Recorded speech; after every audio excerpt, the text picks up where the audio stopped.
Hey, it's Max. I'm here with Abby Wambach, the author of Wolfpack: How to Come Together, Unleash Our Power, and Change the Game. She's the co-captain of the 2015 U.S. Women's World Cup champion team and a two-time Olympic gold medalist. She finished her career with 184 goals, which I haven't scored one in my career. I don't play soccer, but that's insane to me. That's ridiculous. Thank you. And that's actually the most of any male or female in history, right? Mm-hmm. Wow. By like 80 from the men's side. That's pretty crazy. There's a woman named Christine Sinclair. She's probably the next few months will break my record. Wow. Yeah, so that's an accomplishment for her, and just means the game's growing, and I'm really excited for her. My wife and children are like pretty bummed. Yeah. They Are you like, mad at all or no? No, I think that records are meant to really be broken. Women's sports is still kind of young in terms of the big picture. Mm-hmm. So the more popularity that can grow from it, especially from like a moment like this, a big record like this, the better the game will be for sure. Wow. What's been the most surprising response to your book? Well, I think that first of all, I think that anybody likes it is a bit of a surprise because like when I have my own thoughts and feelings, and then I have just like this sense of confidence in myself that it doesn't matter necessarily what other people think. I just need to I need to do what I'm doing to feel good about my life. And part of that is authoring books. Other part of that is being an activist.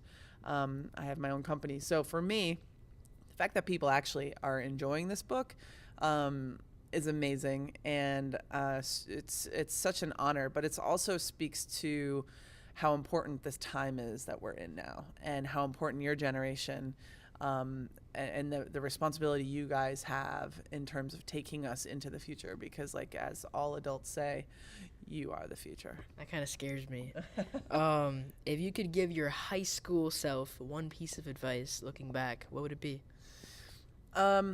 I mean, this book is pretty much written for my younger self. All the lessons I wish I had known then. I don't know. I think that I would tell myself it's going to be all right. That you're going to have some things that happen that you're going to be sad about. You're going to have some things that happen that you're going to be real happy about. And you're probably going to have some things that happen that are going to embarrass you. But you're going to figure it out, and you're going to find your way. Because I think in high school especially, I didn't know what the heck I was doing. I was just playing soccer, and soccer was my avenue to get out into the college and then go beyond college and play professionally. So I was just kind of on this like roller coaster of a ride. Yeah. So for me, and there was no like end date that I was like, oh, I'm going to do this until. It was just like me listening to the signs of my life and listening to my body in the end when I decided I needed to retire. Wow. How can male athletes support female athletes? Well, I think one of the things that's important, and I talk a little bit about this in the book, I think it's really important, and it's not about supporting women's sports, and it's not even about going to the games. I think what men and boys can do better at is understanding that though the sport is the same, it might be played differently. And though we are women, we are still capable and badass in our own rights, Yeah. And sometimes you have to remember and remind your friends, like Alex Morgan is amazing. Megan Rapinoe is amazing, and they could probably beat you up up and down the field. I'm going to admit that right now. I would get smoked. But here's the thing, like, regardless of how good they are, they deserve respect. Yeah. And I think that from the time that kids are young, girls and boys, we're given messages about what it means to be a girl and what it means to be a boy. And I just think that respect is really important, and understanding that we all are given mixed messages and toxic messages, and you guys deserve to be able to be vulnerable as much as we are. As women should deserve to feel angry. These are emotions that are stereotypically not allowed for male or female people to express. and you know, asking questions, unasked questions turn into prejudice. And I think that because we're so polarized right now in the world that we see, in the world that we live in, and there's a lot of conversation around equal pay, it has to begin when you're young, and it has to begin with respecting somebody, no matter what gender they are, no matter where they're from, no matter what ethnicity they are, no matter what gender they identify as, and no matter what sexuality they identify as. And I think it's important to see people as human beings first. Yeah.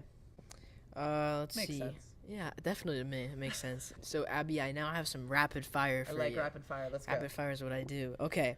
What was more satisfying for you? New York Times best-selling author or Olympic gold? Olympic gold. I mean, I love the fact that I write books, but I'm not I don't consider myself author. I consider myself athlete first. Mm-hmm. So, of course, gold medal. What was your best goal? Flicked back heel or overhead kick? I actually don't think I have ever scored on a bicycle kick that counted. I did in the Olympics, and they called it back. How come? I was offsides. Oh, okay. Which is fine. And then a back heel goal, I think I've scored a couple of those, so I guess I'll say that one. They should have just counted the one where you're offsides because it was so cool. What's the favorite soccer venue you've ever played in? I think Old Trafford in England. We played in Manchester for the Olympics in 2012, wow. And that was pretty special. Wow. What's your favorite food? Right now, I don't know. I'm going to say Thai food. Okay. World Cup tour or book tour? World Cup tour. More fun. I love the fact that I've been able to go on the road and do this book tour, but it's exhausting because I'm alone. It's more fun to hang out with your friends. Wow, I'm sorry about that. Let's see. So yeah, that's it for my rapid fire. Thank you so much, Abby. Thanks for watching. Cheers.